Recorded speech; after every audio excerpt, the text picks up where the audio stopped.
Shelby Township, Michigan. The driver of this van, David McCarthy, is on the way to kill his ex-girlfriend, Kimberly Elam. He's caused me a lot of terror, constant phone calls, threatening phone calls threatening my family. As Kimberly and her family sit in their living room, they have no idea that their lives are in serious danger.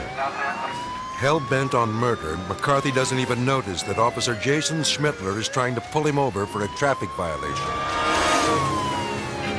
I thought it was going to be a typical stop. I was able to copy down the plate, and I ran it on the computer inside the patrol car.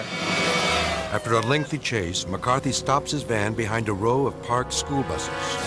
Officer Schmittler pulls alongside, lowers his window, and calls out to the suspect. I told him to pull over. He looked at me, he said, "Who, me?" I repeated again to pull over. He said he would. I backed off, and that's when he decided to flee. McCarthy is consumed with rage because Kimberly filed a restraining order against him. Now he's determined to track her down and get his revenge.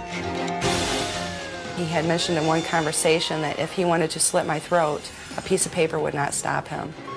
McCarthy now knows that with the police following him, he has only one chance to carry out his murderous plan. As he approaches his ex-girlfriend's driveway, he slows down, then turns toward her house. Kimberly is shocked by what she sees outside her living room window. At that point in time, seeing the van driving through the driveway and up through the grass, I knew that his intentions were to bring harm. Then suddenly, McCarthy floors it.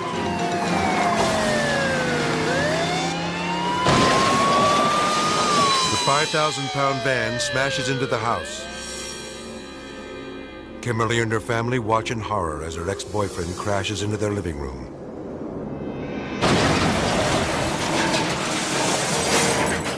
They race into the kitchen, barely escaping with their lives. He was aiming to hit us. My sister-in-law yelled, "Oh my God, he's coming through the living room."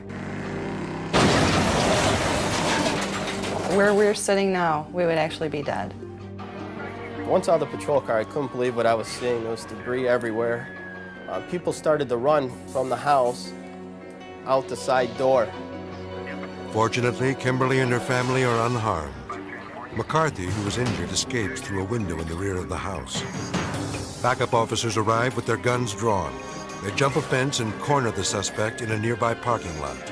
He is apprehended and brought to justice. Even though Kimberly has survived, she is still haunted by that terrifying day. He has scarred us for life. Those scars will never heal. There's always something that will reopen them, and they're just as vivid as the day that it happened.